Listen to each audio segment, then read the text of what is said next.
In a deep and mystical land known as Schaumburg, a bunch of sweaty, plastic-loving nerds got together to celebrate the first inaugural episode of a podcast known as...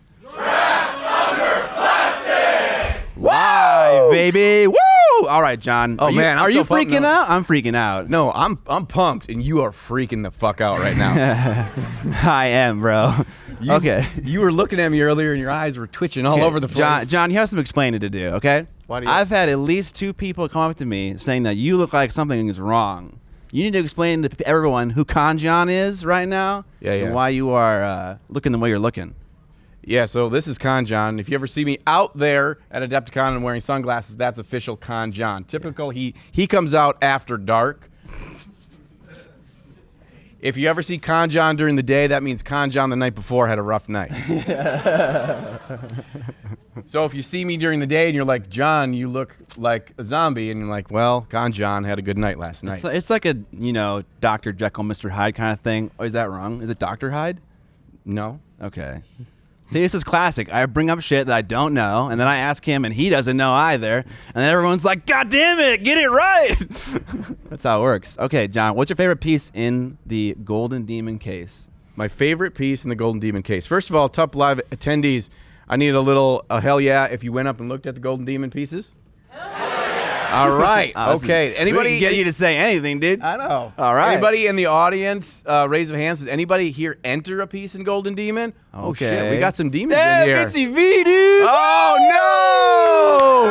Hey. Fitzy V in the house. Check out that guy. All right. We got like 7 or 8? I know. That was way more. Okay. I think my favorite piece is the Iron Warrior miniature in single figure.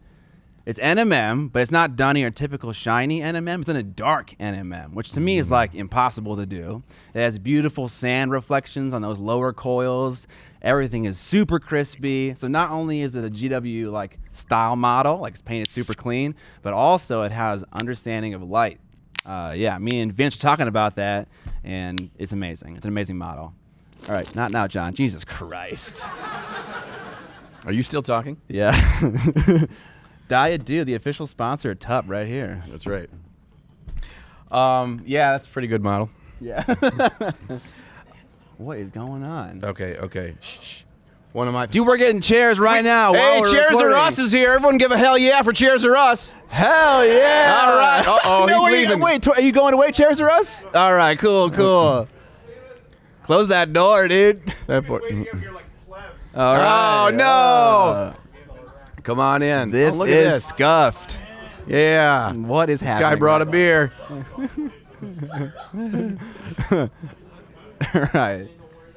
All right. John is making a mixed drink live right now. This is water. All right. Okay, All right, so if you're listening at home, there was a chair guy that came in, and then we scared him, and he left. And then like 5 goody peepees followed him. So this is a mental picture. So all of you in attendance know what it's like to be at home, watching or listening. What did I just put all those words together? I don't know, dude. Con John's having a hard night. Yeah. Okay. My favorite piece? What? Yeah. I mean, you're not saying it, so I was going to move on. But if you're going to answer my question from 10 minutes ago, I would love that. Okay, let's do that. Okay. All right. My favorite piece is mine. No. Okay. Also, there's a skink. There's one little skink dude out there. It's just one little skinky man. It's just painted absolutely beautifully. He's got a little sword, and there's like a crisscross glint of light. A little comic book glint. It's beautiful. And there's like, I found the guy that painted that. Yeah, his name's Gavin. Yeah, and you're like, how did you do that? Because I'm like, how do you paint a line that small? Do you have like a 10-0 brush that's like 2 bristles? And he's like, no. I'm like, okay, now tell me how to paint that. And he said, what you do is you take a small brush and you make like the star shape. Yeah. And then you cut away the white with the blue or whatever color the metal is around it. And I'm like, that sounds like a great idea. It sounds tricky though, because there's like a blend under that thing. So Yeah, how do you tackle that? I don't know. Okay. I didn't ask him that. Okay. So that one's my favorite, is the skink. All right. I want to tell you guys a story from the first day of the con. So we got here on Wednesday, and we kind of hung out in the day. But at nighttime, we caught up with Vince. We caught up with Goobertown Hobbies, Eric, all kinds of people. And we had a little, got a little saucy upstairs in our hotel room. And then at 3 a.m., we came down into the hall, and there was no one here, but there was one person here, and he was a giant blue Space Marine. You know what I'm talking about? Mm-hmm. Have you guys harassed this Space Marine yet? Because I have too. I got up on that thing, mounted its leg, gave it a couple humps, got off. It was sick. I filmed it. It was great. That poor Space Marine. Dude, yeah, I know. We've been all over that guy. So there's a guy by the name of Andy here. Andy Talbot is his name. He works for Games Workshop. Yeah. He is their new community manager. Hold on. Can you pause for a second? When he said there's a guy here known as Andy, were you guys thinking of a specific person? You want to shout out his name? Okay, yeah, okay, cool. Yeah. This is your doing, dude. No, I didn't start this. Yes, you did. Wow. Dude, okay. This is a total John thing to just like make up a name and then walk away from it. Like just mic drop. It's like, no, I didn't do that. Just like starts chaos. All right. Well, okay, well, what's your story about not Andy Wardle? Okay, so Andy Talbot is a beautifully wonderful British man. Yeah. And so he's a new employee at Games Workshop, and we've got to know him a little bit, and he was here, and we spent some time with him. And so today we took the picture that you might see in the Facebook group of the announcement of tonight's episode, where Scott is looking like a blushing bride next to the Space Marine, and I'm crawling up out of his crotch. Yeah. he's the baby, dude. Yeah. And right as we're about to pose for that shot, I pick my head up from under this crotch, and like a team of Warhammer dudes from Games Workshop walk by, including Andy, who had a nice conversation with us just yesterday about how we can work together and we can make great Warhammer stuff. Okay. And his face was like...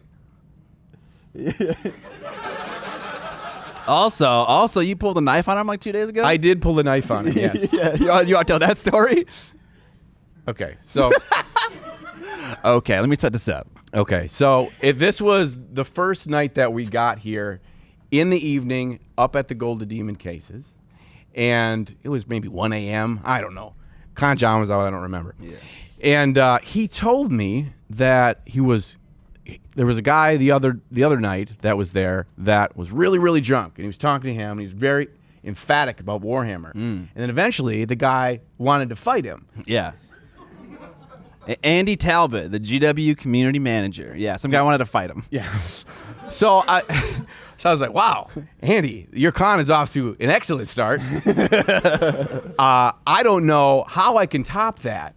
And then I turned to him and I pulled my knife out of my pocket and I said, okay. Let me show you. And apparently, I don't know if this is true or not, you can't just do that in England. Yeah. For all the audio listeners, John just pulled out his blade and just gave it a little flick. And so I guess the switchblades are illegal. Yeah. And I said, this is America. Yeah. Okay? Welcome. And he's like, what's going to happen next? I'm like, someone's going to pull a gun on you tomorrow, Andy. All right. So if you see him. Yeah, do not do that. Awesome. All right. So for the main portion of this episode, because we don't prep for anything, we're hoping you guys would carry us. So we want to answer your questions if you have any. If you don't, this is gonna be really short and awkward. Can I tell the Dairy Island story first? Oh yeah. Okay, so I'll set it up. We went to this restaurant on the way here called Dairy Island, and I think John picked it because he searched in Google Maps like tendies, or something. Okay, yes. And so we find this place called Dairy Island. It seems pretty. Whatever, it seems fine. 4.2 stars. 4.2 stars. Google reviews mean nothing, but that's okay. The first review on the Google reviews was, word for word, 10 out of 10, great chicken tenders. I'm like, we fucking got it, guys. Yeah. We found the gem in middle of nowhere, Wisconsin. Yes. So we pull up, we go inside, but the story isn't about the restaurant really, or the food. What is it about, John? Okay, so I think maybe we have some pictures of this that we can post right now. Amber can post for those watching on YouTube of the inside of Dairy Island. Oh, yeah. And if you know anything about Wisconsin, it's great for a lot of things. Cheese curds, the Green Bay Packers, and serial killers. Yeah. Now, one of those things would fit right in at Dairy Island.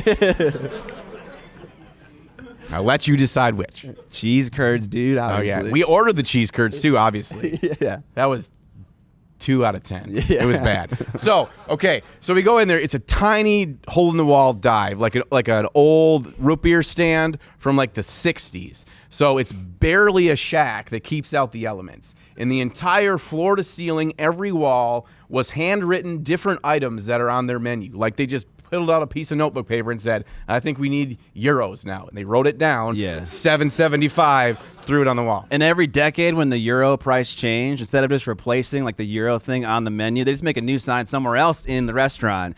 So Yeah. it's like the price changed like, over the last 30 years of this restaurant's existence.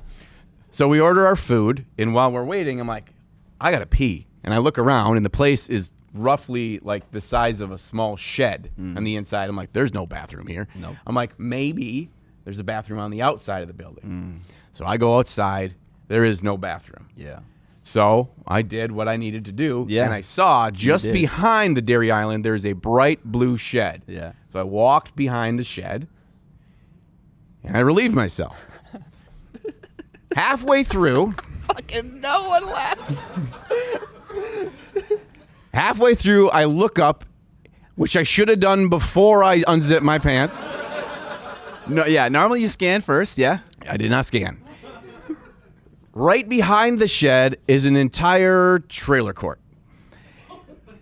And there's a lady standing in her yard, holding a baby, wearing only a diaper, staring at me while I'm peeing. Yeah.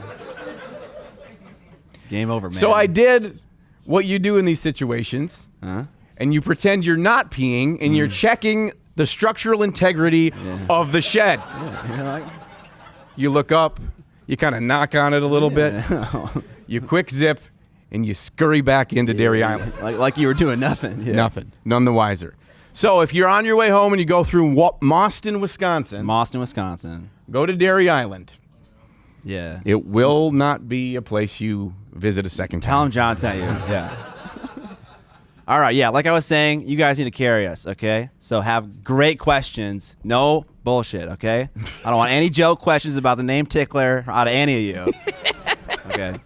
But yeah. So the way it'll work, you just raise your hand. I'll pick you, and then you'll ask the question. I'll repeat it here. Very low tech. All right. Okay. That dude. Were the tendies any good at Dairy Island? Out of 3 tendies, I would give these tendies 1 tendy. Yeah. Yeah. They were, everything that we ordered there was obviously frozen Yeah. and then just all dumped into the same fry basket. Yeah. And down it went. And it all kind of tasted like the fish fry from the Friday before. Yeah. Yeah. And he didn't even offer any sauces. Okay? The greatest defense. Right. This matters. But if you glance back into the kitchen slightly, I realized I'm not going to ask for any sauces. All right. Any other questions? This guy right here. What's your favorite dipping sauce for tendies? Okay. Oh, that's a good question. Favorite dipping sauce for tendies. Okay. I don't know if you guys experienced this, but growing up in the Midwest, we had school lunches, and I think like every day of the week, like say Thursday, we always had like a chicken day. And what I always did was I took my lunch tray and I filled one entire square of the tray with just straight honey. And I would just eat honey straight as a kid. And I would take my chicken nuggets and I would dip it in that. But nowadays, I think I've gone from honey to cane sauce. I think that's the best. Yeah, that's a good answer. It's a Yeah. good answer. It's Yeah. wrong. That's good. Okay. What? What? So there's 2 correct answers here. Okay. One is the standby honey mustard. You can't ever go wrong with honey mustard. 2 is a 50-50 mix between buffalo sauce and blue cheese. You mix them 50-50, and you get the heat and you get the cool in one in each tendy dunk. Okay. How often do you actually do that? Every time I have tendies at home. Seriously? Yeah, dude, I have a spread of like 8 sauces that I line up. My daughter's puts ketchup on everything, and I'm just like, what am I feeling? Sauce connoisseur. What am I feeling? Yeah. All right. Cool. All right. Solid question. All right, so as someone who doesn't eat meat, have you tried any of the plant-based? I love how all the fucking questions are about goddamn tendies. Someone asked if we've ever tried plant-based tenders. I have not. Gardein Ultimate. Gardein Ultimate. They're amazing. Okay. Okay. All right. Maybe we do a live taste test. Has anyone got any? We can eat them right now. in your pockets? No. Okay. I mean, okay. Okay. All right. We'll try one and maybe talk about it in a future episode. Okay. Yeah. We'll Okay. do a Gardeins Ultimate frozen tender taste test. What was that? What was that? Cane Stendy? Is this a joke? Someone. Someone in the audience has actual cane tendies right now. Oh my. Hell yeah, God. dude. Let's do it. Yeah. Woo! He is now getting applauded. All right. No, we get one and we eat it like Lady and the Tramp. Yeah. Okay, double side. Oh, I wasn't fucking serious, but. God damn it. That was hot, dude. That was way more awkward than I expected. That turned me on, bro. I don't think I've ever been that close to you. Well, no, I definitely have. I definitely have. All right, wait until I eat this food on the fucking podcast. Okay. So, if you can't think of a good question, you go to the Trapped Under Plastic Facebook group, and there's a post that we put a little while ago where people put in their questions. And Sexy Teeth Josh, he's moderator over there. And so he'll probably look at some right now. But you can pull out your phones. We also do not mind tender questions. Okay. Great. Yeah. Oh, God. Oh, no. What have I done? What? Oh, fuck. What is the most useless piece of painting advice you've ever gotten? Most useless piece of painting advice. John? I thought she was going to say given, and I'm like, where do I begin? Have you seen... No. Most useless piece of painting advice I've ever gotten. That's a really good question. I always tend to have issues with just like people who state things as fact that are obviously like not verified at all. Like I always pick on the idea of like people who hate wet palettes for like if you put metallics on there, they leak into the sponge and then go from the sponge into other paint. And it's like, dude, if you use white and red paint, does your white paint turn pink ever? That's even like that's way finer than Mika stuff. So like obviously it's not gonna happen. So that's not really advice, but it's just like I hate stuff like that. Okay, so you're talking about like myths. Yeah, but that wasn't the actual question though. Okay. No, the most useless piece of painting advice I ever got. Oh, okay. I got one. Go, It wasn't go. given to me. Okay. Ben Comas was taking a class from an old French painter, and they were all trying to do freehand. It's the guy who runs Fagone Art. His name is what? Yes, Jeremy. And Jeremy's kind of known as having like a personal kind of teaching style. Mm-hmm. And it's like a little harsh. He's got a little harsh on you, you know? Mm-hmm. And so they are all learning how to do freehand. And like as I understand it, the class was kind of just like, okay, you're gonna do a dragon, right? Mm-hmm. And it's like here's your banner, and then like dragon done. Mm-hmm. And so it's just like they were walking around, or he was walking around. Jeremy was trying to walk around and help people. Mm-hmm. And Caleb was in the class too, and he was like, "How am I supposed to do this?" He's like, "Just figure it out, man." Like he had like no constructive feedback for him at that time. It was like, "Dang, Figure it out. yeah, figure it out, bud." Okay. I the advice that I find is least helpful is something that it sounds very like smooth and like poppy and really impressive in a few amount of words, but it doesn't actually deal with all the nuance that is miniature painting. Because oftentimes just saying like something to grab your attention, be like, just do blah blah blah. It's like, oh man, it doesn't always work that way. Like if you said like a swear word and then you said smoothness, I would say like that's probably advice that it's silly just on face value. Right? Yeah. No one right way for everything. Right. All right, cool. Next question. Good question. Make them easier, please. Yeah, we're like dialing it in. So back to the constructive criticism comment. When you feel it's always appropriate to give constructive criticism? I mean, I assume it's always appropriate to receive constructive criticism, but if you're walking around the convention, you're not going to walk up to a table.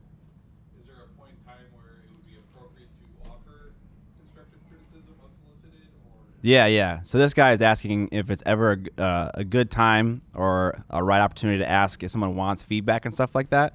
I think my personal philosophy would be like, no. If someone wants feedback, they'll ask for it. And people often come up to me and they're like, "Can you look at my model?" And I assume they often want feedback, but I always ask. Sometimes people just want you to tell you that it looks good and it's like they did well and stuff like that. But yeah, I wouldn't personally. I'm not saying you shouldn't or anyone shouldn't, but I'm saying that I wouldn't do it until asking if they want it. I agree. All right. What's your favorite kill team? Oh. My favorite kill team. I painted one of the ones from the new Nachmund box. Yeah. And those dark elf, what are they called? Are they Corsairs? But they have a different name. Because I got it wrong like 7 times in the video, and I didn't want to get yelled at. Void Scarred, that's it. Those Void Scarred are super freaking hot. Yeah. So I'm gonna paint the rest of those, and then probably never play the game, even though I want to. Yeah. Dude, I know the Sisters of Battle got a lot of hate in that Kalnath box or Chalnath, but I like them. They're cool. Okay. All right. You do great shirt. Yeah, so there's a lot of companies that are branding brushes that you need to buy.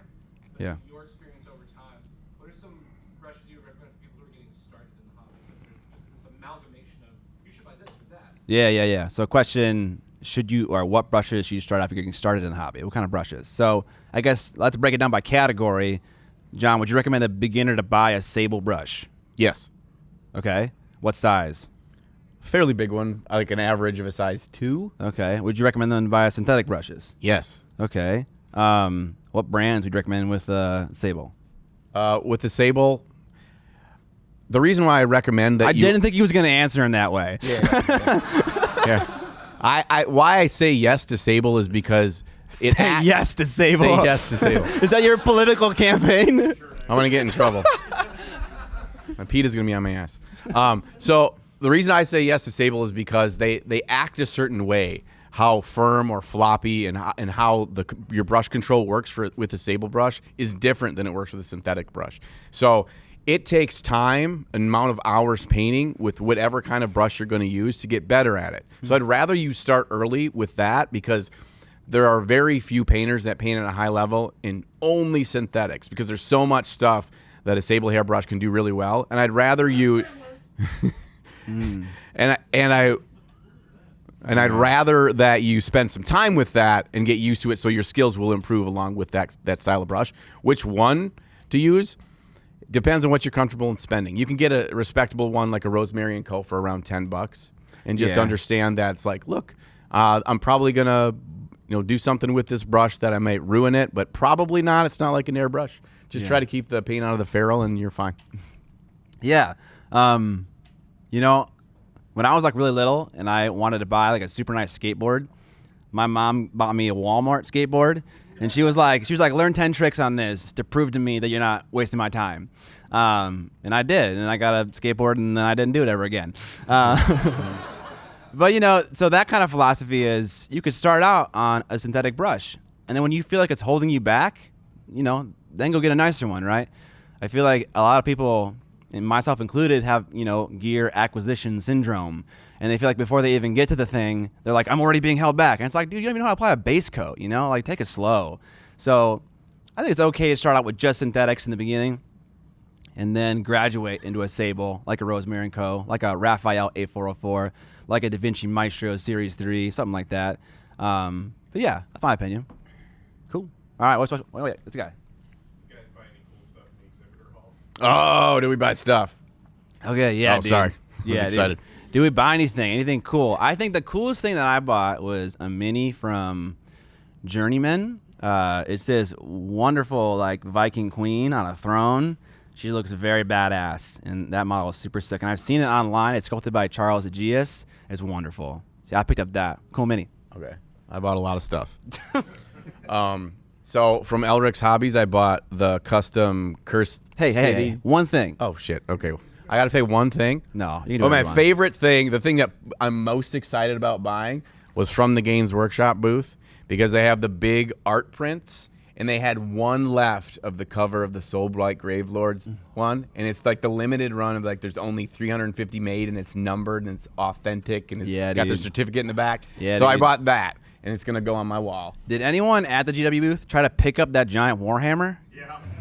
Okay, how many of you did it without asking for permission? Okay, so I was in that booth, and there was a guy who was talking to me, and he was like, dude, go pick it up. I did it yesterday, and it was fine. And so I went and laid hands on it, and there was an employee who got very angry at me. And I'm like, wait. And then he handed it to me. You know, he had to make sure, like, my noodle arms could hold it up. You know, I did it for, like, 4 seconds, and then I put it down. But, yeah, that was pretty cool. All right, next question. What do you got? For both of you guys, throughout like all the time that you've been painting miniatures and stuff, what do you feel is like the one like most important lesson you've learned? Paint more minis. No, I'm just kidding. So the most important lesson, Oh, okay. just one. Just one. To me is you can't screw it up. Oh, yeah, beautiful. Yeah, no matter what you do, you can always just put more paint on. Yeah. Right? So often when we start painting, we're just kind of terrified by messing it up or any work that we've done. If I keep going further, I'm only going to make it worse. No, you're not. And you did it right the first time. You figured it out sometime. So if you do make a mistake, it means you can do it again. So if we get paralyzed by making mistakes, what ends up happening to most of us is we just don't paint as much. And honestly, painting more minis is the key to getting better at painting. So don't get paralyzed by screwing it up. That was fucking beautiful. Thank you. No further comment. All Some right. of that water. Who's next? That guy, Tendy Man. Yeah.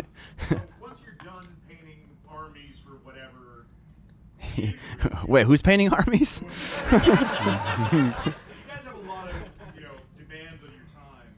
How do you decide what draws you to a particular display mini or something that you want to paint just for yourself? Right, yeah, okay, so he's asking about after, in between painting armies and stuff like that, how do you pick a miniature that's not gaming related to paint a display model? Like, what are the choosing parameters?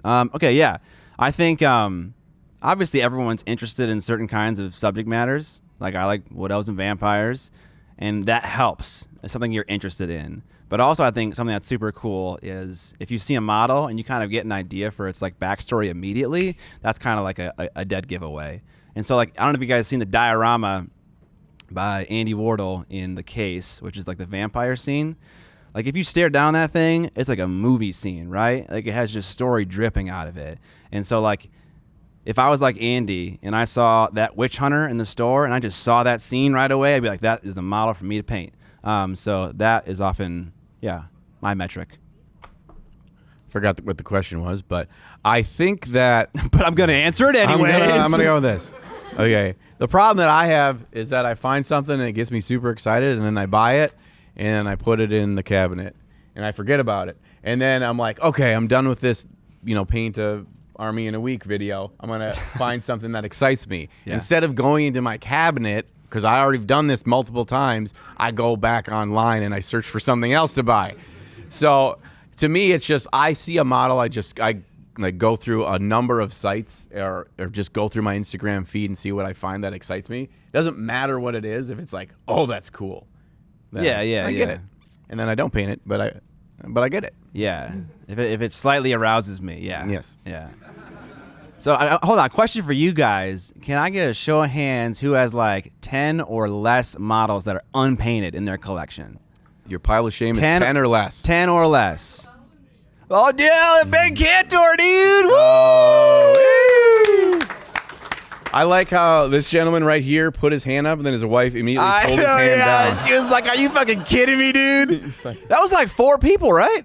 okay, all right. God damn. You guys are some awesome. Hobby heroes. Goddamn unicorns in the wild out They're there. like not mini painters, though they have no models. Why do you listen to this podcast? Question. Or in that pile of shame, you just spray painted a color. Yeah. Fine. But let's say I got a bunch of army tanks, they're green. Yeah. Does that count as pile of shame? To me, Yes.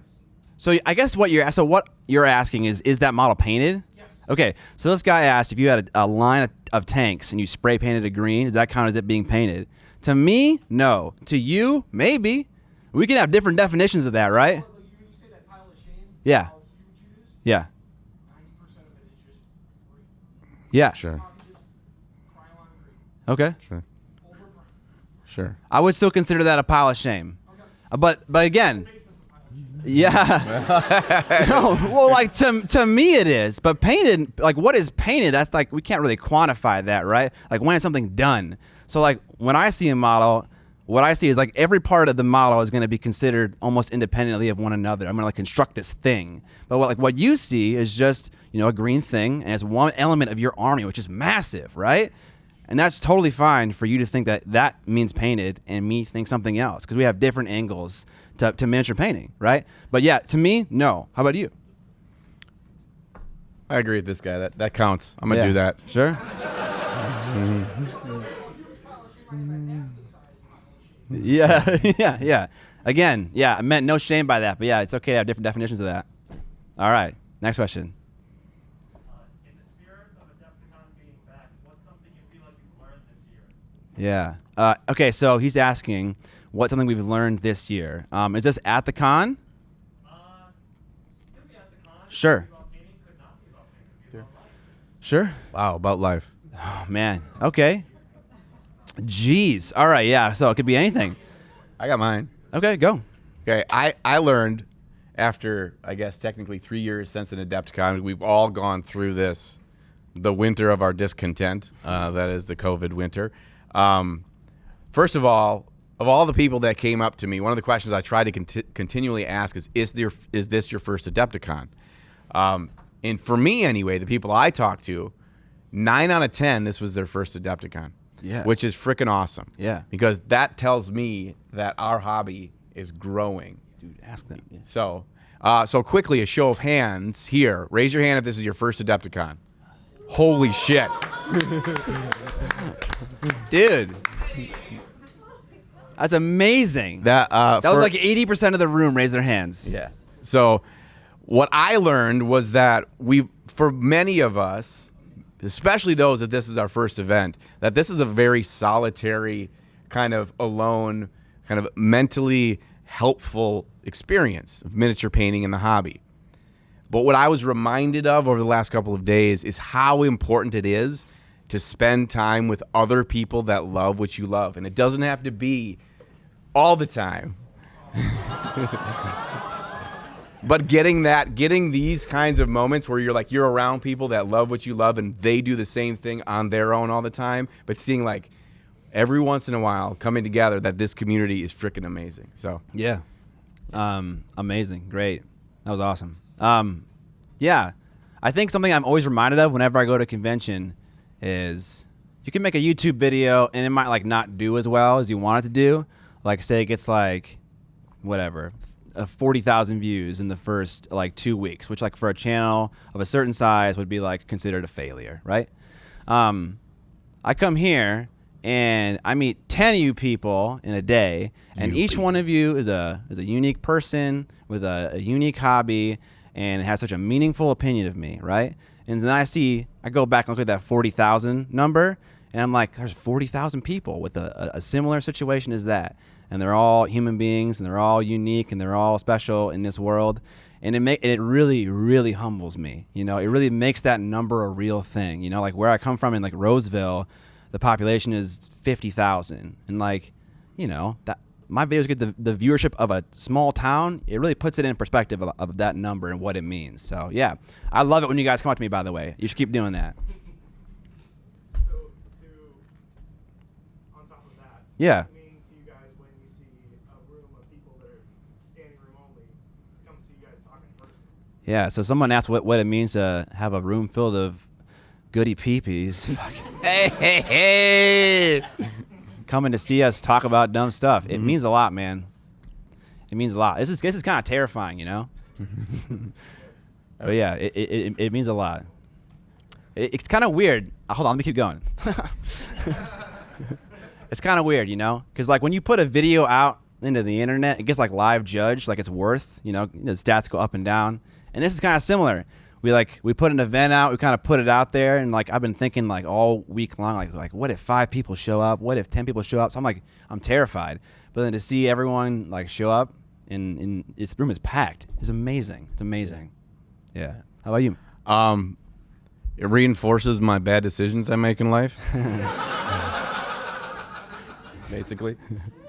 So thank you for that. Yeah, you mean like you're advertising this thing as existing before we even had a room for it? Maybe. Yeah, your Scott will figure it out, dude. Yeah. All right, questions.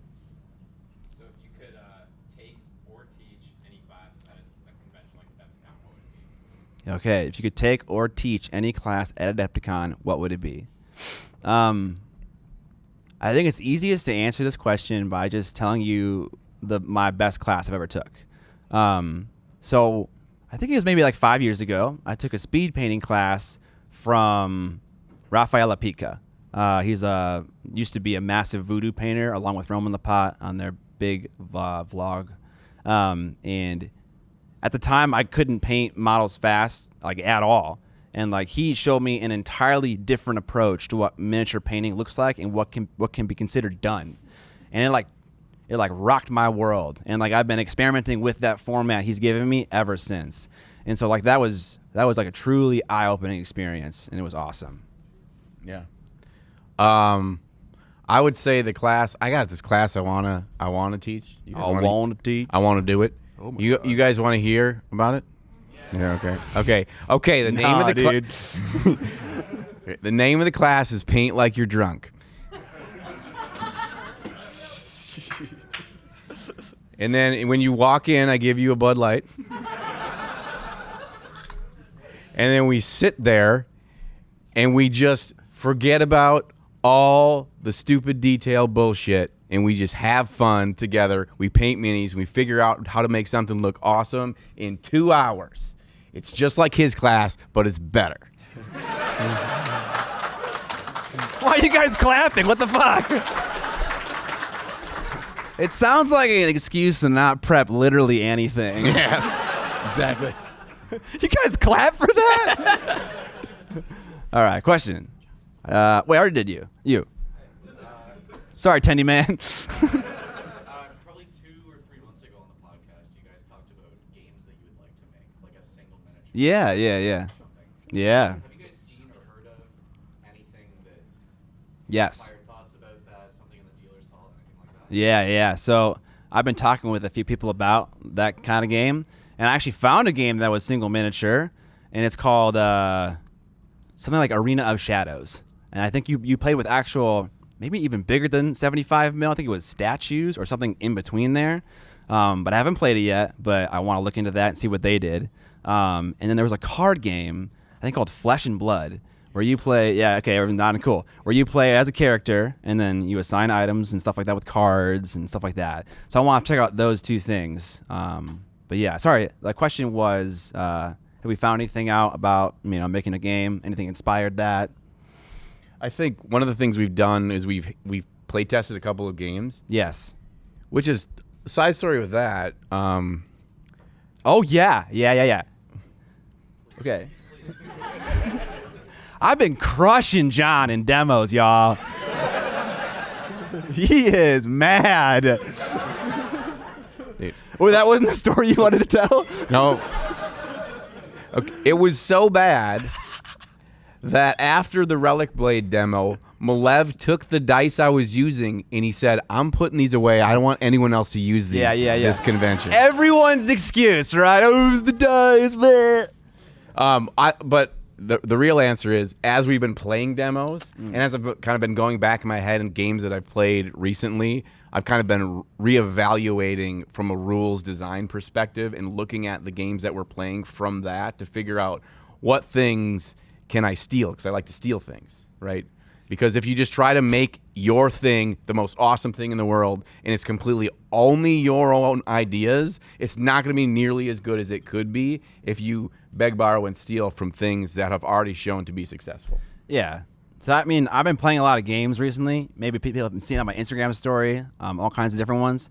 And a big reason is to kind of figure out, like, what mechanics make for a fun game. Like, Blood Bowl maybe isn't like a super interesting game individually by itself, but it has such an amazing league system. It's like, okay, that's a cool thing. But then like maybe a different game has a cooler like single game experience, and you kind of figure out what they do and try to mold it into your own thing. But yeah, a lot of game testing, a lot of that too. All right, what else? Hatman. So when you plan out a miniature, do you tend to lean more towards NMM, or do you pick a time when you'll do TMM?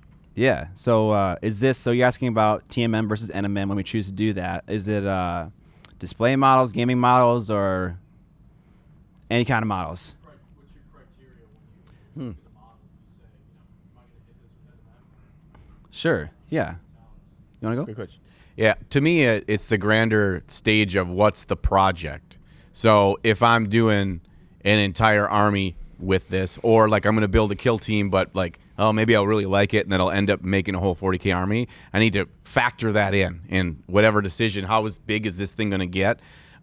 Because NMM in general is going to take you more time, and how much time am I willing to commit?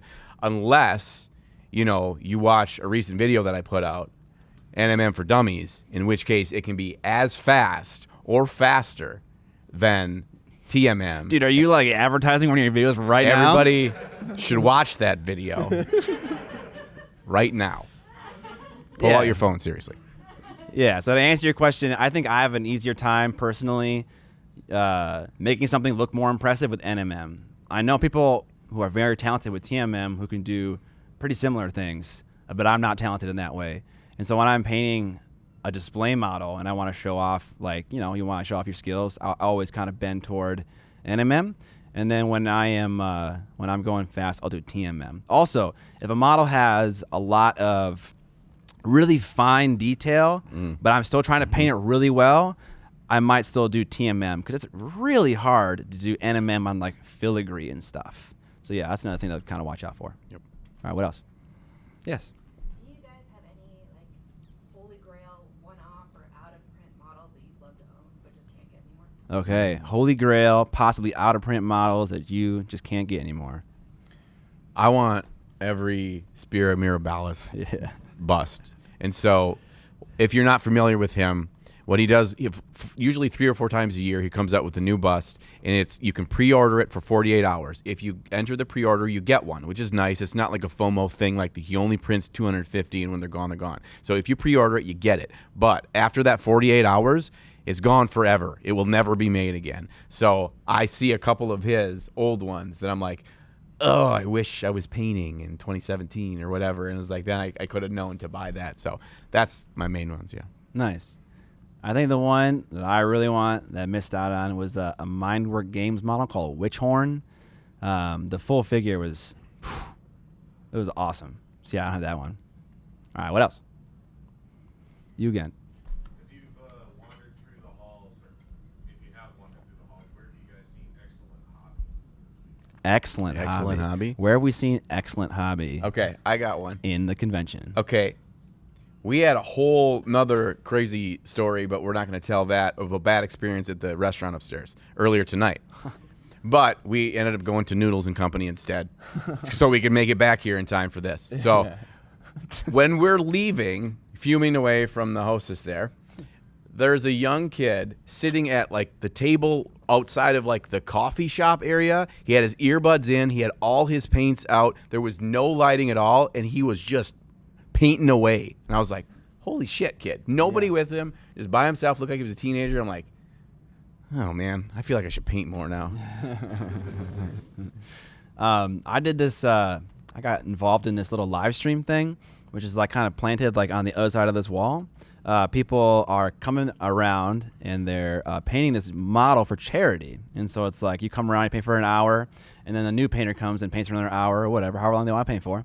And then this model gets raffled at the end of Adepticon for charity. And so I got to do that for about an hour, and it was a lot of fun.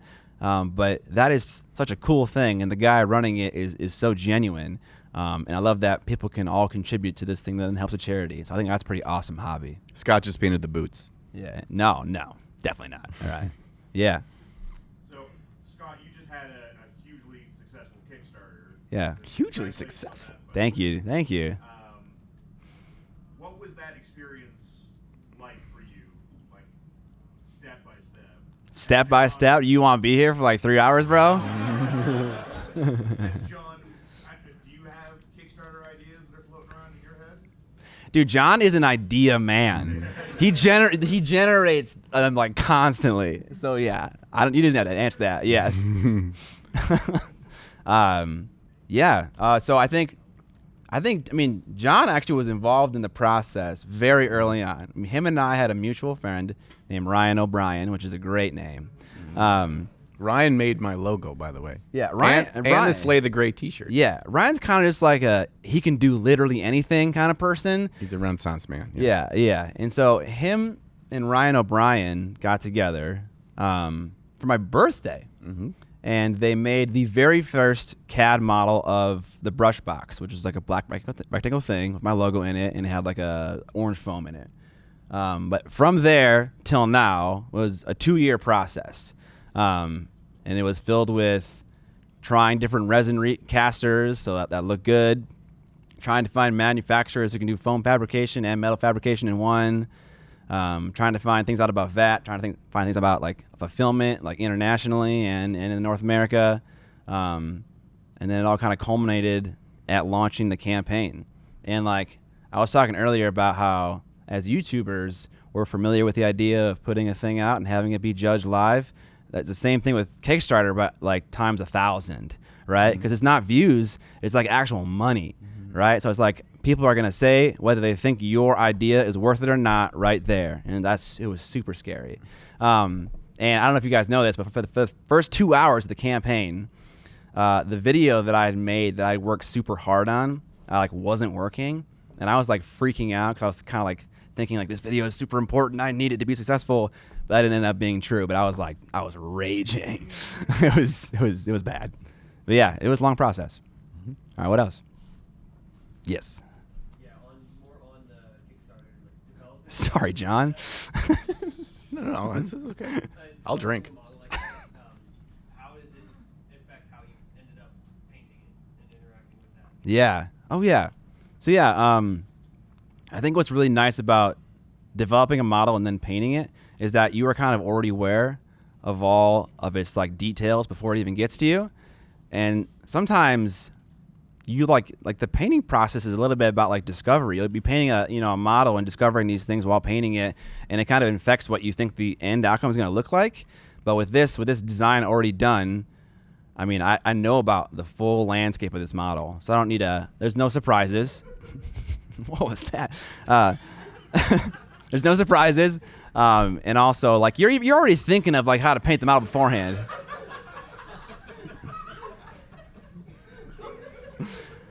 Yeah. So Sorry, talking? It just makes it easier. Yeah. What's up? This question's for John. Yeah. Yeah, goddamn right it is. So your drunken mini painting class, will that make any concessions to people from Wisconsin? Well, you gotta. There's a pre-workout class for that if you're from Wisconsin. Bud Light's not going to Yeah. No. Yeah, that's you got to go down. It's a full case beer. You got to drink that beer. Okay. You losing Next it, bro? question. Yeah. What up, Josh? So, what did your wives think about your hobbies, especially before it became your career? Yeah. Okay. What did our wives think about our hobbies before it became our careers? It's not video games.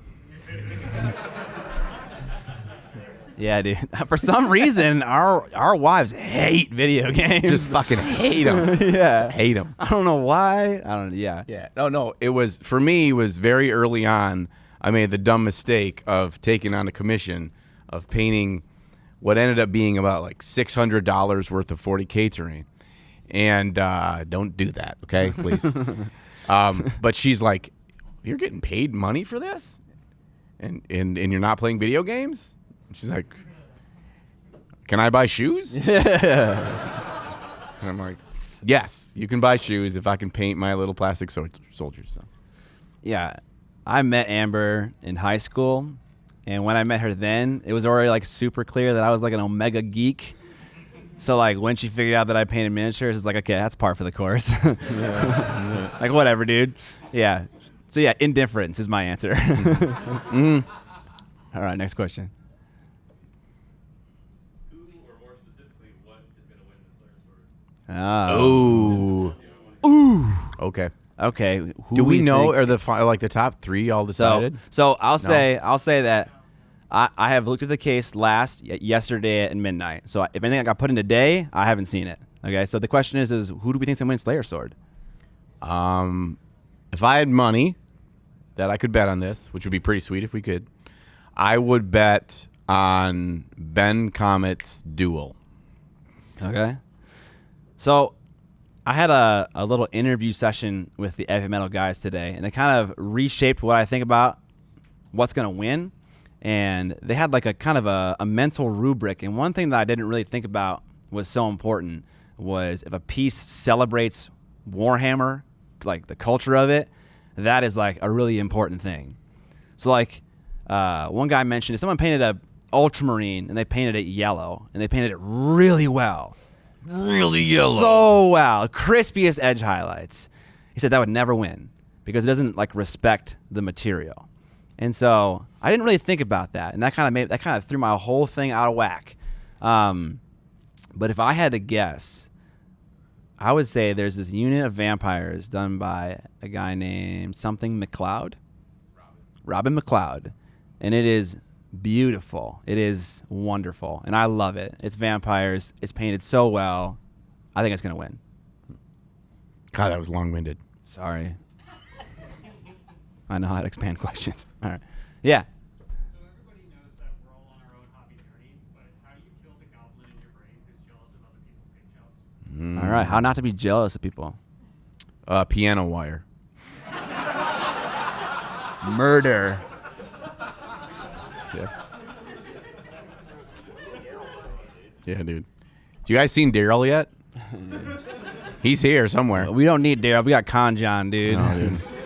Good enough. No, that was a legit question. We tried to answer it. I don't know. We're not experts in this kind of stuff. We also experience jealousy, right? Mhm. People paint better than us. There's always going to be someone who paints better than you. I mean, like Ben Cantor is right there. He paints better than me. Yeah, I don't know. It's like, it's not a race. It's not a competition unless it literally is, you know? This is starting off bad. I don't know where this is going. Yeah, I don't know why. I made a little video about Roma Lapat, and what he taught me was everyone's journey is their own journey. You're doing this for fun, right? Like you're painting for fun. You're not trying to get somewhere. Like the whole thing is the fun part, right? So I don't know. Everyone's journey is different. Yeah. I think at the end of the day, There's a platitude. What a good thing to do is to keep a majority or all of your old minis and then line them up in a timeline and say, gosh, this person is so much better than me, but how much better am I now than I was 6 months or a year ago? That will remind you that, you know, you're getting there. So, Yeah, cool. What's next? Emily. If you guys were to hypothetically get matching tattoos, what would it be of and where would it be? God damn it. Damn it, Emily. I feel like it's... I feel like this is a really good idea. The question is a really good idea? Yeah, I think we should do it. Okay. Emily asked if we were to get matching tattoos, where would it be and what would it be? Okay, I know the answer to this. Okay, go with it. It's two tendies, but they're each curved in the shape of a half of a heart. And they're on our forearms, so when we put them together, you fucking tendy heart. Tendy Heart. It's a sweet metal band name, too. Yeah, I'll do that, sure. Shit, don't actually say yes, you'll do it, dude. Do it. If you guys pay for it, yeah, I'll do it. Yeah, no. Just kidding, dude. Just kidding. This guy's giving me his wallet right now, dude. Yeah, toss it over. No, I'm just kidding. Yeah, we all just show up. Hi. You want what? No, we're doing a podcast right now. Just go with it. All right, what else? You got your wife's approval. What do your parents think? Or what are the people? Do you still got to quit that paint and go get a real job? Yeah. Yes. So I get that. So the question is, like, what do people in our like immediate family think of what we do as a job? Is it a real thing? Stuff like that. Dude. Oh God. Okay. So, all right. So my dad is a Vietnam veteran. He was drafted into Vietnam, and he doesn't particularly like the United States government. But he's very, very traditional in that You get a job, so you get stability. This very Midwestern American mindset of you need to make sure that you're there to support your family, and then you get a retirement, and then you're blah, blah, blah. And the irony of this is that his employer of almost 40 years, which was IBM, they cut all their pension like 5 years before he retired. Luckily, they invested well enough to where they can retire and be okay. But I never told him. So, guys, please just Everyone, add him on Facebook right now. Dude, he doesn't Yeah, believe in having any information on the internet. So I worked in the stiff Wait, regular what? Is this world for real? Yes, for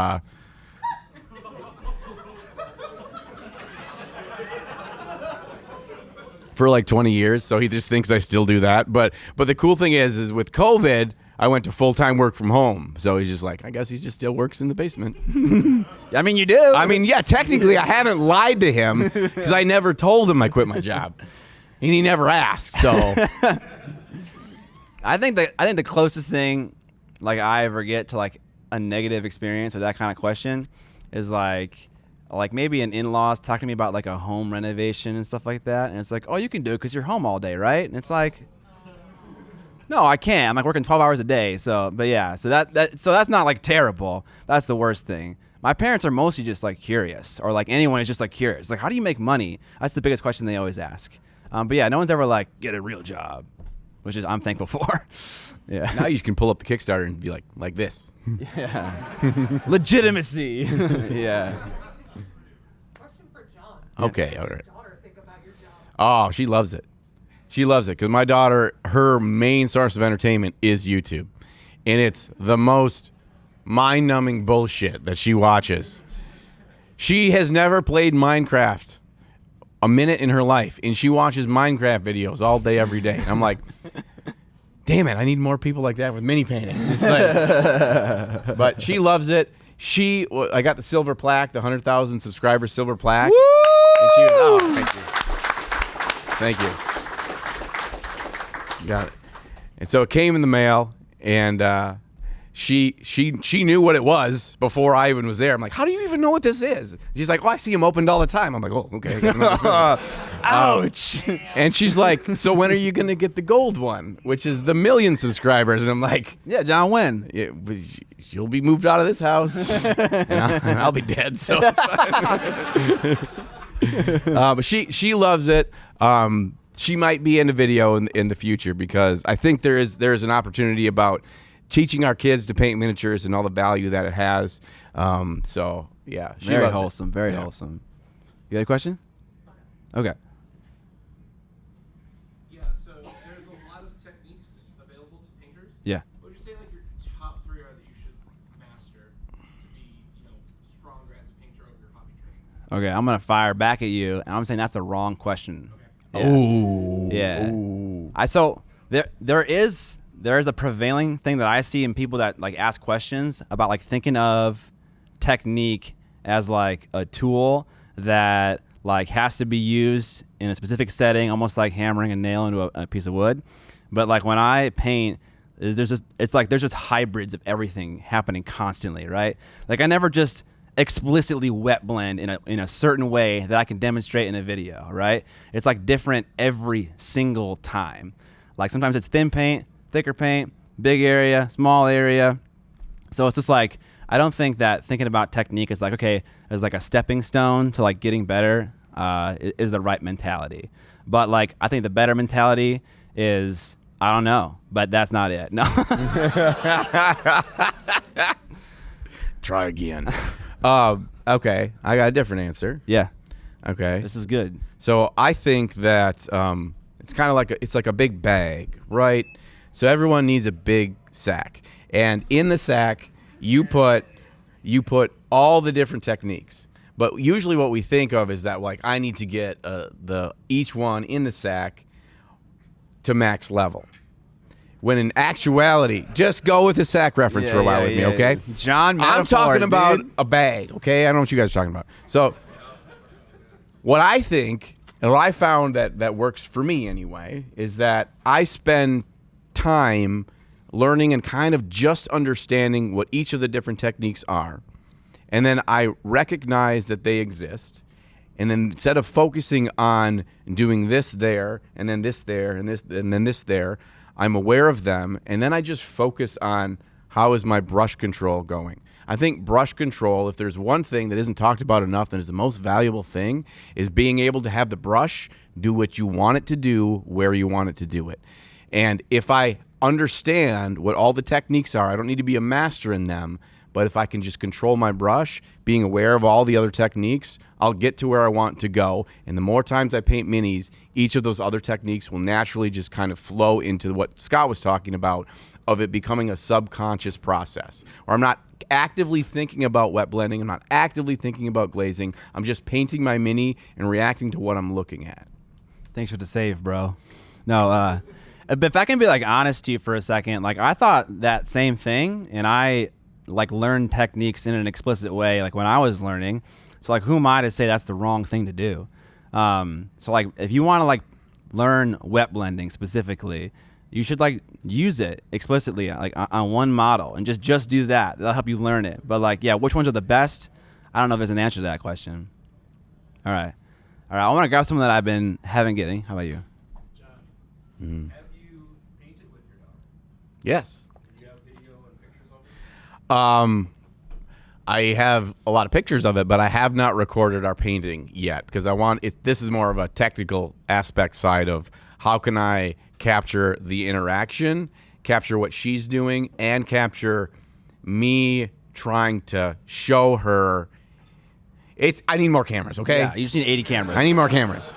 Yeah. But You. What goes into making a video, like storyboarding it or whatever? Yeah. So the question is, what goes into making a video? okay, I when I started this, I had no idea. So what I did was, I can just tell you my whole process. So what I do is I start with painting the model. So I don't want to worry about what the story is or what is the point of the video. I have typically like a seed of an idea. It's like, all right, I want to do a video on painting NMM because I've been trying to get it done fast. So I'm like, I'm just going to paint a model or I'm going to paint NMM on that model. I don't have any plan coming into it about what I want to make sure I say in this video. Why I do it that way is because oftentimes in my videos, like I learn something, I realize something, I kind of go down this journey in the painting process, and I want that to be the focus because that what ends up excites me. If I script or I plan or I figure out all the answers before I ever get there, I'm going to be bored. And by the time I get to the point where I talk to the camera and I do all the voiceover stuff, it's going to be boring to me. And if it's boring to me, it's going to be boring to you. So I start with painting it. And then I go through the multi-step editing process of trying to craft a story that I think is fun as the experience was for me. Yeah. I have like a bunch of different ways to make a video because I have like a couple of different formats I like to make. But I think the most often is I have an idea for a video, like John said, NMM. And I pick a model that best is going to like serve that subject matter. Like I did a pinup video recently. I found a pinup that I like to paint that made sense. But also, like there are things I have to think about in a video making process that take longer to do. So if I want to interview someone in the course of that video, I have to be aware of that like beforehand because it takes a while to like, schedule things. So I need to know, okay, do I need to buy something for this video? Do I need to like talk to someone for this video? I need to figure that out before I start painting because those often take, a while to get to you or to kind of secure. But yeah, similar process. You know what's weird is that this is a really timely question because this is really the first time since I started making YouTube videos where I got to like, for the most part, hang out in person with other content creators because there's a fair number of them here. And one of the conversations that I poignantly had was I wanted to ask, what is your video creation process like? And none of them have been the same. Every different person does it in a different order or a different reason or different how they do it. I think that's one of the reasons why what we do in YouTube mini painting is so cool is because everyone's process is different, everyone's personality is different, and so it's like that's why we all get along is because like we know that we're all here and helping each other. So yeah, except for Goobs, his process is weird. No, yeah, I'm just kidding. dude. I'm just Dude, Goobs is an animal, Dude, I got a fucking Goob story. Okay, I'm not gonna say it right now. Yeah. What would you say for both of you guys was kind of like the catalyst to change from like a film to Yeah. So the question is, what was the catalyst to change from a career like in software engineering or in the health industry to YouTube, right? Yeah. I mean, I hated my job. And I saw the writing on the wall when I was doing like internships, but I kept telling myself it'd be different like in the real world, and it wasn't. It was just the same thing. And I don't know. I didn't want to tolerate that for like the next 30, 25 years of my life. You gonna retire when you're 45, dude? 30, 40, do whatever. I couldn't take 5. And you know, I had an interest in painting miniatures. I had an interest in making videos. I like both those things. And I only consumed YouTube as my entertainment, and like all those things were like, I should give this a real shot. And so yeah, I mean, the first videos I made were like an excuse to paint like that Blood Angel commission that I had never finished. 7 years. 7 years, dude. And yeah, so I started there. I started finishing a project I had left over, and it kind of just escalated. But yeah, it was just like unhappiness, and I like doing all the things that YouTube requires to make. All right, I got a story for you. So, where I worked for about 8 years, I was the manager of long-term recruitment for a healthcare organization. What that means is that I worked with high school students, and college undergrads. And one of the main things that I did was I was trying to find students and get them on their path to finding the thing that excites them. And the cool thing about that was that I would always tell kids that I work for a hospital, and I don't want you to work for my hospital if that's not what you love. So my main job was to help kids find what they were passionate about, so then they would get on the journey from a young age and do that. And I kind of feel like a lot of us, like, God damn it, I wish we would have been told that or talked to somebody or had those resources when we were a kid. And I loved that job. I freaking loved it. Until I met Scott.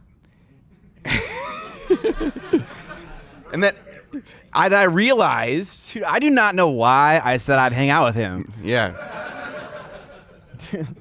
He just emailed me, and he was like, you want to get a beer? And I was like, dude, someone recognized me. Yeah, let's do it. It was so crazy. Yeah. So yeah, that happened. I emailed him. I showed up into his house, went down to his basement. He was wearing fucking short shorts, just like he wears all the time in the videos. And if you don't see him in these teeny tiny short shorts, he's wearing them. They're under the table. Never met the guy in his life. His wife wasn't there, but halfway through the time meeting that we were there, she texted him asking like, "Are you still okay?"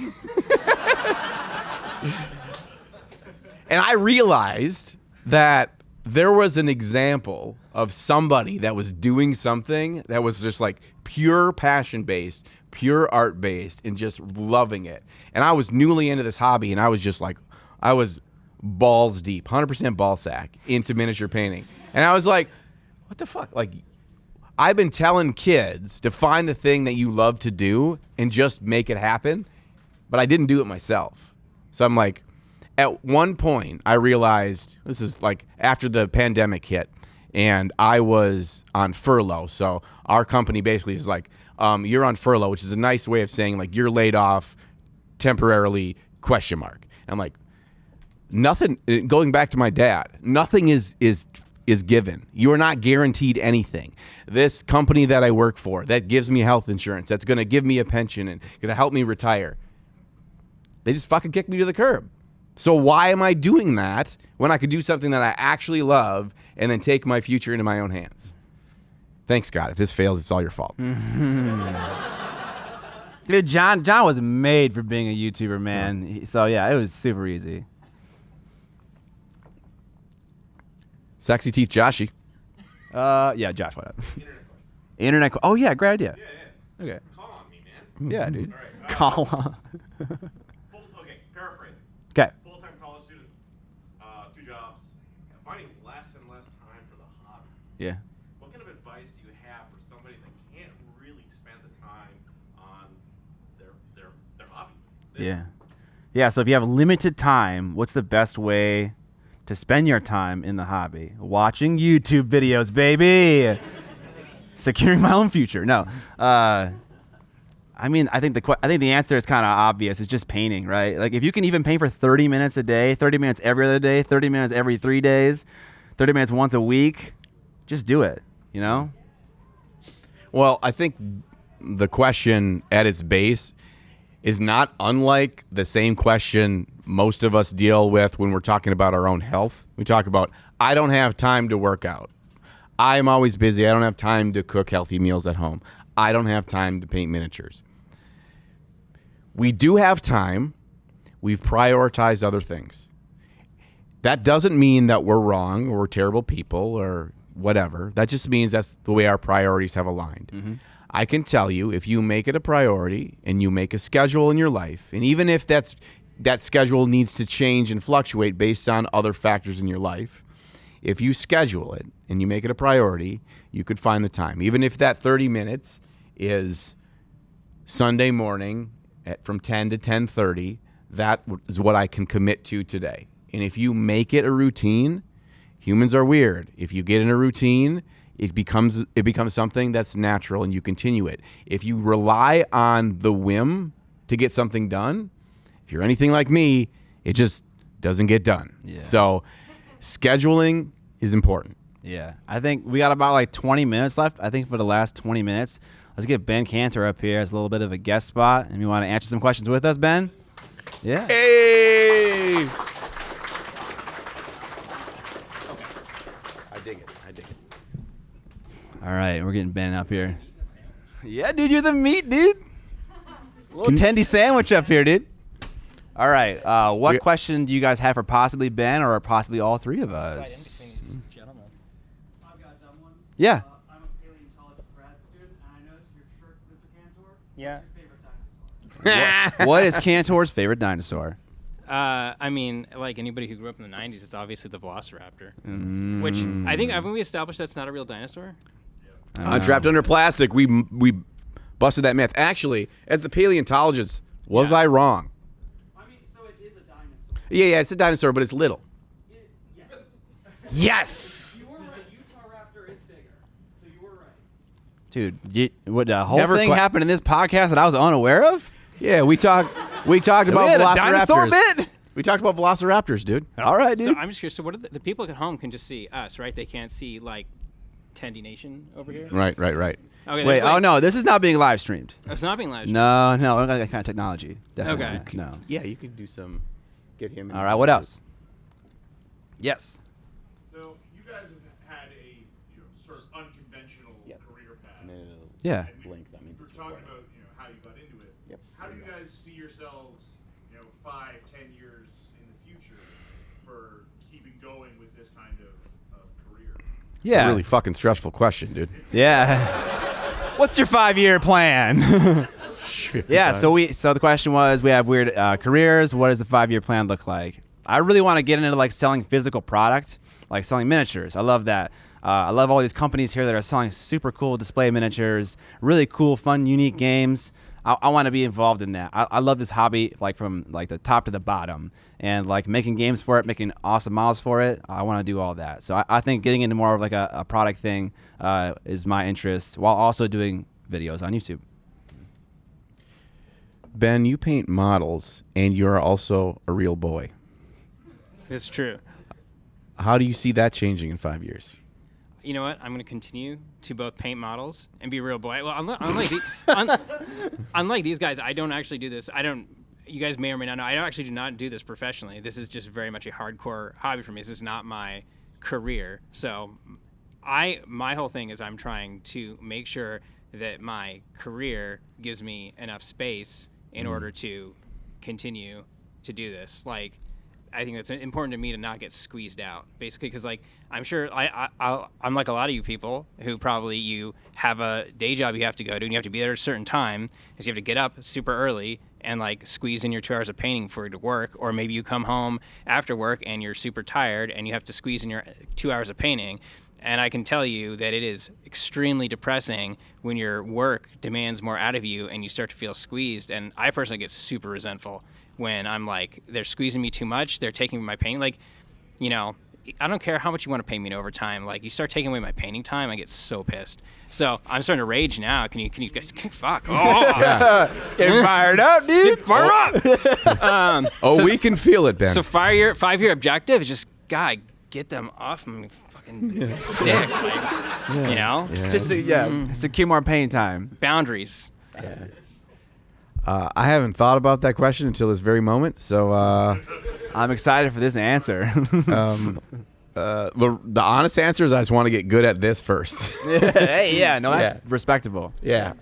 And then I want to. Ben comments in the house. Yeah! Whoa! Nice hat, I see bro. Ben. Should we? Just wanted to interrupt your stream, actually. Okay, yeah. It's awesome. funny. It's like a little bird came and earlier on in the episode, someone asked, like, "Who are your favorite painters?" And I said Ben. So Should we tag in Ben comments? I mean, we can. Trade the sandwich meat? You only answer one question. Look, I'll answer one more question, then we tag him in. All right. We got a better Ben in here, you guys. Oh no. Ben. It's All right. It's a Ben upgrade. All right, more questions. You. It's a two-part question. First off, do you know when you're saying I'm gonna paint for this competition, whatever, do you pick your model and then this is the model for the competition, or are you already painting it and say, you know what, this is the one I'm gonna enter, and then how do you get the guts to go up there and set it on the table?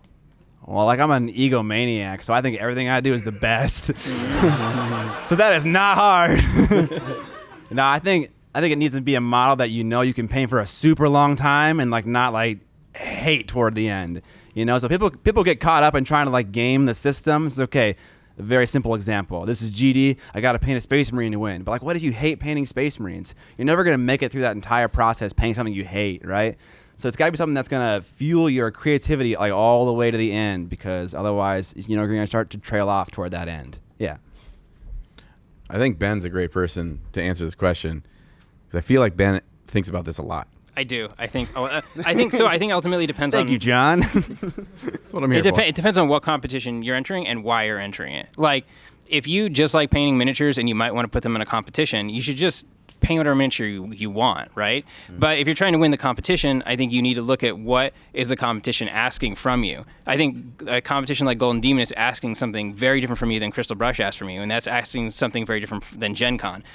Golden Demon, I think, is asking you to paint particular miniatures in a particular way. Something like Gen Con is asking you to just like show us something, show us basically whatever you want, but just like make it impressive and like nerdy and kind of crunchy for us. So, it's customizing why are you painting it and customizing it to the competition and how strategic do you want to be or whatever. So, Awesome.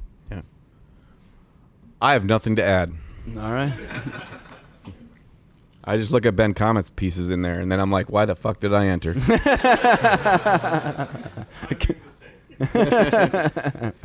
Ben comment said he says that about my piece. Did you guys hear that? Yeah, did you hear that? Wait, that was you that said that? Thought it was a random person. No, it was him. Okay. We have it on video forever, Ben. Do you think you guys would have been able to make your YouTube channels if you didn't have a professional career prior to that? Yeah, so I kind of like slowly transitioned into it. What was the question? Oh, you're great. Yeah.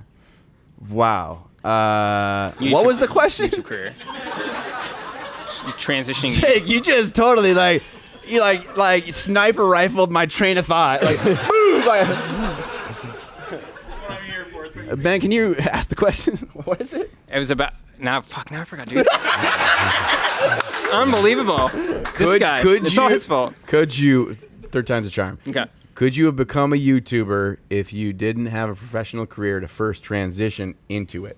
Is that right? Yes. All right, we got there. Yeah, Con John figured it out. Yeah, I don't know. I definitely like kind of switched over like slowly, and having the income from a software engineer like helped that process immensely. But it's hard to say what the past will look like if I had a different job, I kind of think that I would make it happen no matter what because I love the idea of it so much, but maybe not. How about you, John? Yeah, John. I'm drinking water. Have Ben answer. I'm not a YouTuber. I am not a YouTuber. Oh, This is shit. not applicable. You gotta That's why I have you on here, Ben, so I don't have to answer all these I know. goddamn All right, questions. all right. slam that dude, bro. Does it help me? Okay. Let's assume that because I had a career, that means that you have other things that go with the career, like a mortgage and a wife and a kid. And to me, that was a scarier thing. Like, I wish I would have been able to do this when I'm 20 and I lived in a dump and I just put everything I had 100 hours a week because this was entirely my life and I forced it to succeed. Unfortunately, I didn't find this damn hobby until I was like 35 years old. And you have to realize that whatever your position you're at in your life, you need to reflect on how can I maximize the way my life is already going to not throw everything away and not make my child hate me and my wife divorce me and everything crumble, which is legit. Like, I mean, it's a balance and still work towards your goal. You know, as long as you communicate that with those around you and you say, this is what I want to do, whether it's becoming a YouTuber or whether it's becoming, you know, a award-winning miniature painter, or whether it's like, I want to have the coolest army at the tournament, whatever that is, if you put that in the universe and say, this is what I want to do, like suddenly you're like, oh shit, I told people that and I got to fucking do the work. So Yeah. put it in the universe. It'll happen. All right. Next question. Did you have one? Yeah, I do have a question. So if you would have to choose a Slayer sword and a limited amount of attendees, Unlimited amount of attendees? Okay, so Slayer Sword versus unlimited attendees. Let's make the question a little bit easier. If you got the Slayer Sword, you could never have another attendee. Oh, God. Maybe that's too. Is that too much? Would you also slay a fork with it? Oh, dude, yeah.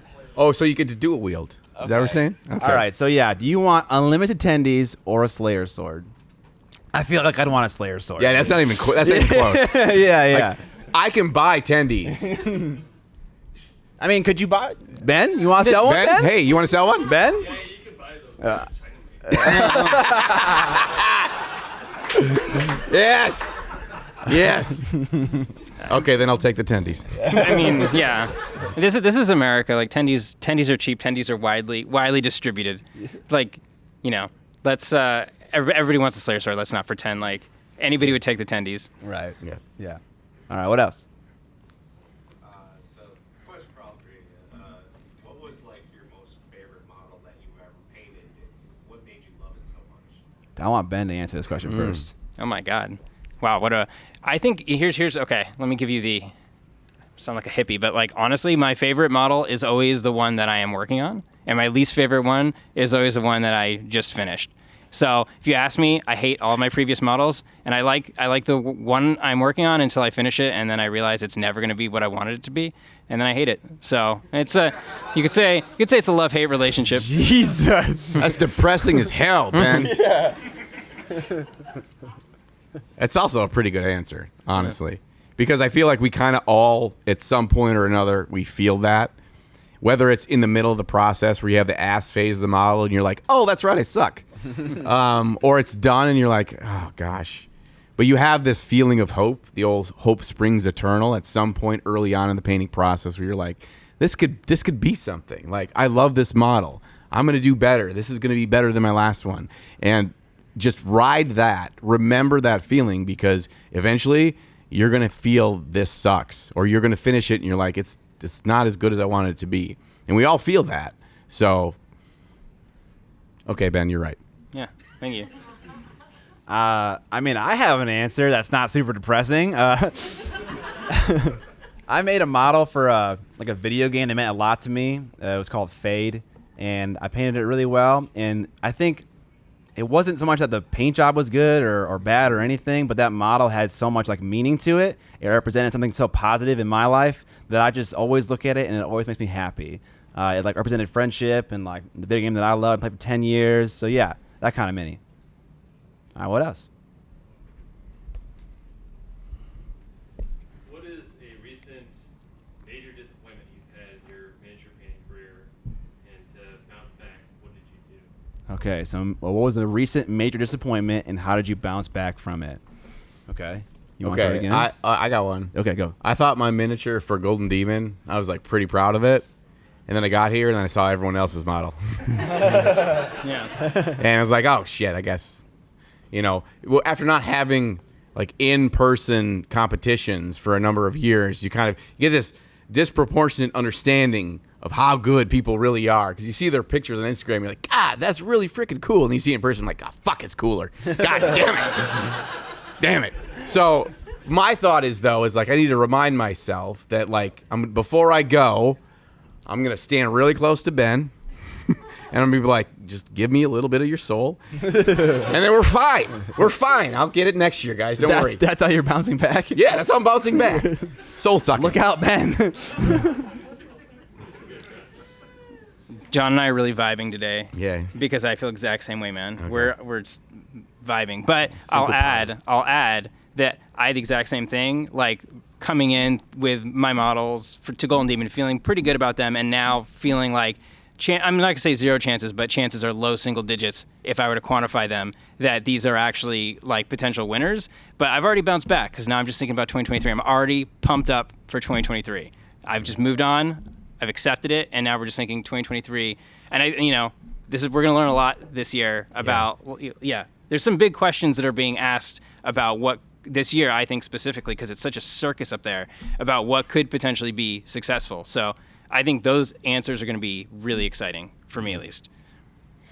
I think a disappointment I had was about entering something. I didn't paint anything explicitly for the con, and I've been really wrestling with this idea where it's like nothing I have is worthy to put in there unless I painted it explicitly for it.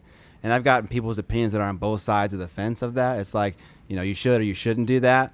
And so I feel like a disappointment that I'm not totally sure of, but I'm wrestling with. Like a thought in my head is like, should I bother to put a model that I painted 3 years ago? It looks kind of good into the case and kind of like waste their time, If it's not gold worthy, is it award worthy at all? Is it like worth putting in there, or is it just good to put it in there just for the sake of putting it in there? So yeah, kind of a disappointment of mine and a thought that I've been having. How have you felt about that? Because you did put stuff in there. Yeah. Have you had like a this is how I feel sense then? No, not really. I feel like when anyone ever asks, I have this overwhelming need to explain to them that like, oh, this is not my best work, like I can pay better than this. So yeah, I don't know. Like I said, people said to do it and not do it. You and Vince told me to bring 7 of my pieces, and they all sat down and looked at it and kind of picked which one had the most potential. But I think the way I framed myself was like I'm going for a finalist pin. Like when I entered Crystal Rush for the first time, all I wanted to do was make the online cut. I didn't want to win anything, and so this is my first GD ever competing. All I want is a finalist pin. I don't want a demon. I can start there and then get better. Yeah. You got a finalist. Hey! You did it! Thank you. Thank you, guys. All right, next question. You. No, you're good. Yeah, you're good. Compounding off of that, what have you noticed about the models you think are in theory better or more award-winning than yours? What have you noticed about them that why do you think they'll win over your piece maybe? Okay, so yeah, maybe what makes a model look better in a Golden Demon event, like in that case, yeah.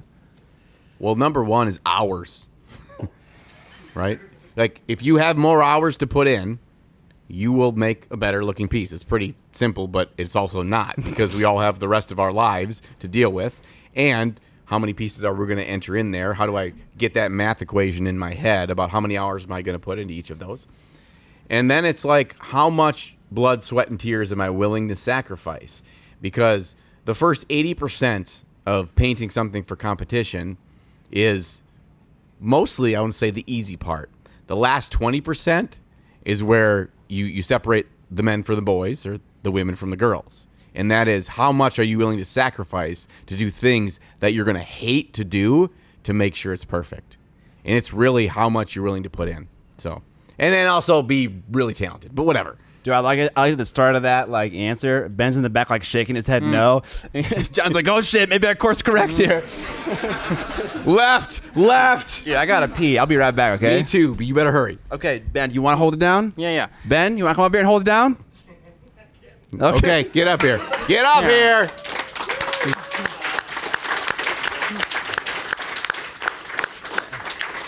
Since he's shaking his head, he's going to give his own answer here, too. So All right, Ben. I'll just say that this has actually just been a long planned and very successful coup. Okay. No! Scott has been Matt's eliminated. coming up next, and it's going to be a full changing of the guard. Okay. Oh, did he leave? That son of a bitch. Clever. Okay. All right, your answer. The question. Okay, so here's what I would say is when you're looking at Golden Demon pieces that are better than yours, they're better than yours for one, two, or both of these reasons. They were either more ambitious than yours, or they were more refined than yours, or both. What's really unfortunate when it's both, because if you're looking at a piece that's both more ambitious and refined than yours, then you're just like, you can't hope your way out of it. And so I'm looking up there, and I'm looking in the categories that my pieces are in, and I'm saying, I see three that I think are both more ambitious and more refined than mine. I can't kind of hope my way out of this one. Like, there's not a lot of, and there's no question. So, I don't know. I think when you, plan a Golden Demon project, it's actually more about the passion that you invest into the piece, because this is what we all feel like when you look at it. You feel like either you feel the back pain, not seeing friends, the staying 200 hours in your basement and painting the thing, or you feel like the passion for a project. You feel like what drove you to actually create the whole thing. So I think I won I don't know, 3 or 4 demons with project that I painted within 24 hours, and it was the best What a feeling stud. I ever had.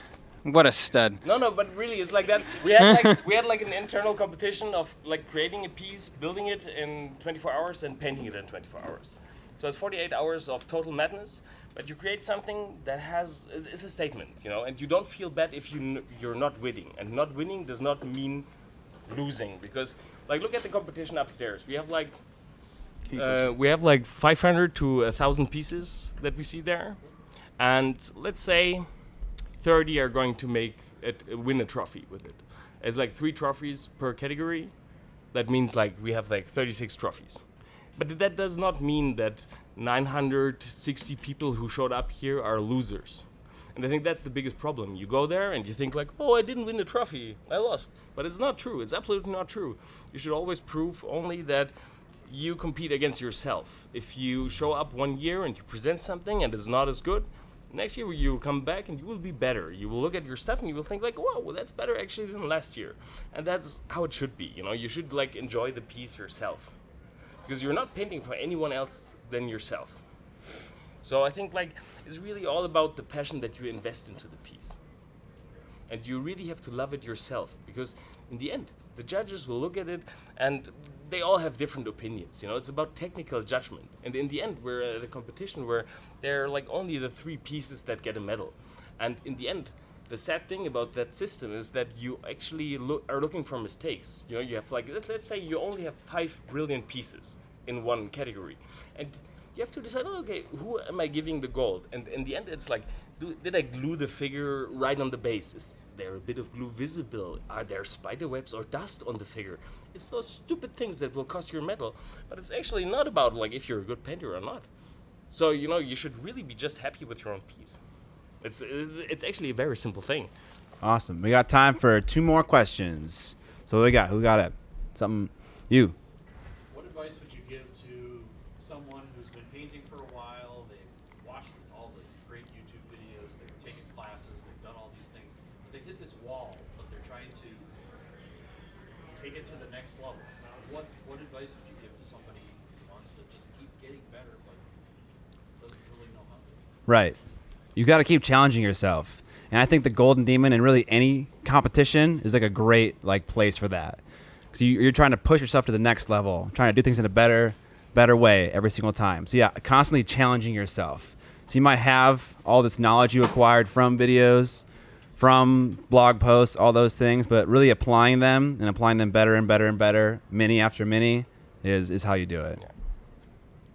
I would say, like, for me, I try to find a rhythm of doing a couple projects where I'm trying to just be experimental, and I'm not trying to, this is not going to be the best miniature I've ever painted. I'm just trying something new, and this is very, very low risk for me. And then that building up to another, like a specific project where I say, this is going to be, I'm going to try to make this the best thing I've ever painted. And like, I'm not, and very critically, like, I'm not going to give up, because like there's always a point, I think, at which you want to get, like, the most inspiring story, and especially related to the Golden Demon I ever heard, is this Canadian guy. I don't remember his name. Maybe somebody knows, or maybe Ben knows. This Canadian guy, Vincent Hudon. Scott knows. Hudon. Hudon. Vincent Hudon. He was like, had not won anything, and he was like not, by his own account, a very good painter, but he just decided that he really, really, really wanted to win a Golden Demon. I don't even think he said he wanted to win a Slayer Sword, but he invested like 250 hours, which I think in like the 90s, early 2000s, whenever this was a lot. Now it's not a lot, unfortunately, but he invested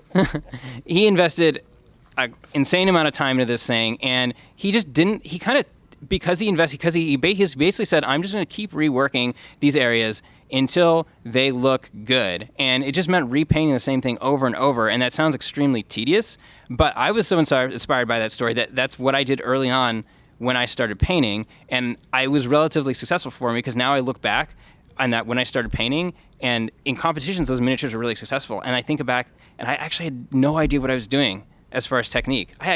Compared to the technique I feel like I have now, I didn't know anything, but I kept attacking it and just basically not retiring the piece until I felt like I cannot improve this at all. And that could be like, not everybody is like, kind of has their brain wired to do that. So that might not be the answer for like you or anybody specifically, but if you have the patience to just keep sitting down and working on the same thing every single day, and like, have like, it sounds so hard and dry, but it is like that. You agree? I agree to a certain point. Yeah.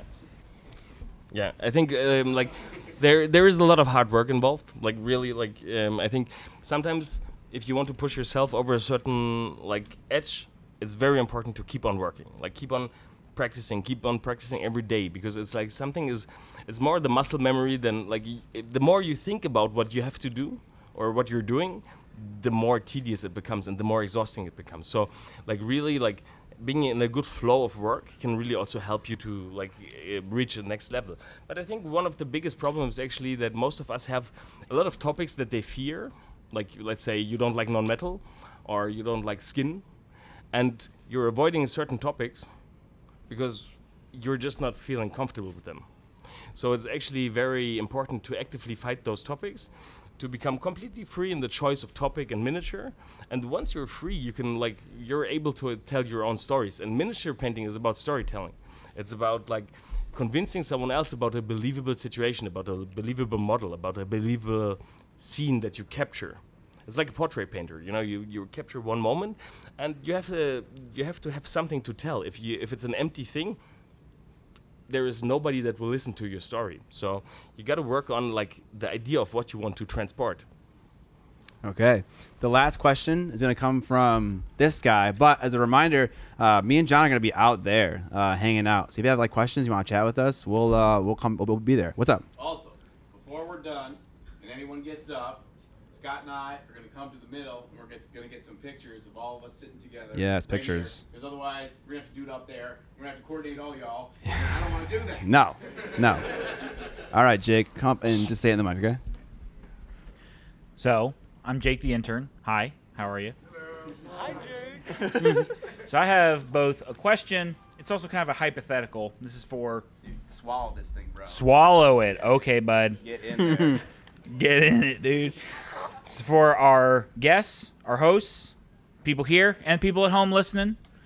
Okay. So, let's say it's COVID time.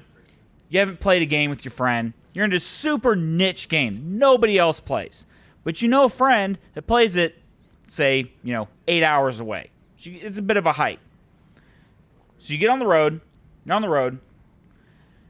You drive for about 4 hours, so it's about halfway there. And you get the downtown push down. Like, you gotta go. It's happening. So you pull off the highway, go to the next gas station. They don't have a bathroom. Uh-oh. So then you get back in your car. You're desperate at this point. You go to the next place. They have a bathroom. Go in the bathroom. Take care of everything. You're good. You've done the deed. Going, Jake. Yeah, I was also like. We'll get there. It's a hypothetical, okay? Is this a memoir? Those interns. Any similarity to those living or dead is completely coincidental. So you're 4 hours from home. You're also 4 hours from your destination. So you've done the deed. There's no toilet paper. You're left with the options. Let's just say hypothetically, you decide to, scrounge. You're a fixer. You fix problems. So you scrounge around. You find a rag under the sink. By all appearances, is clean. You can't see anything on this rag, but you found it under the sink. What do? You don't need 2 socks. You don't. Socks? Two socks. So you got 1 sock. Okay, that's an answer. What other answer? Shout them out. Use the underwear, Commando. Use the underwear. Use your t-shirt. Use your t-shirt. Some cultures still use their hand and then wash their hands. Hand. Okay. How about Yeah. an army tray? Army trick. Army tray, like your transport. Oh. Okay. I would just like to say that Hold on. We haven't answered this question yet. I don't have sympathy for the hypothetical person in this situation because, and I won't get into all the mistakes this hypothetical person made, but I don't care what happens to this hypothetical person and their situation because I think sometimes people build their own hell. Yeah. So. All right. Yeah. So, by show of hands, who uses the mystery rag? Yeah, I'm all into that. How do you get a chemical burn? Okay, we got Scott, John, and then 3-4 other people in the audience. All right. Cool. All right, thank you. I appreciate it. Wait, what's the right answer? There is no right answer. All right. Calm down. We're doing a podcast here. All right. That was the last question we had time for. It was quite a last question. Again, we're going to be out there. So if you want to chat, I'd love to have you come out and talk with us. We're going to do a picture after. We're going to do all recording, guys. Chill out, okay? All right. But yeah, we say a thing at the end. You know that thing, John? Is it TUP Nation, baby? No. We can say that, though. That's just my pitch. It's we'll catch you on the flippity flop, okay? We're going to say we will catch you, and you say flippity flop, okay? Ready? All right. We will catch you on the flippity flop. Yeah.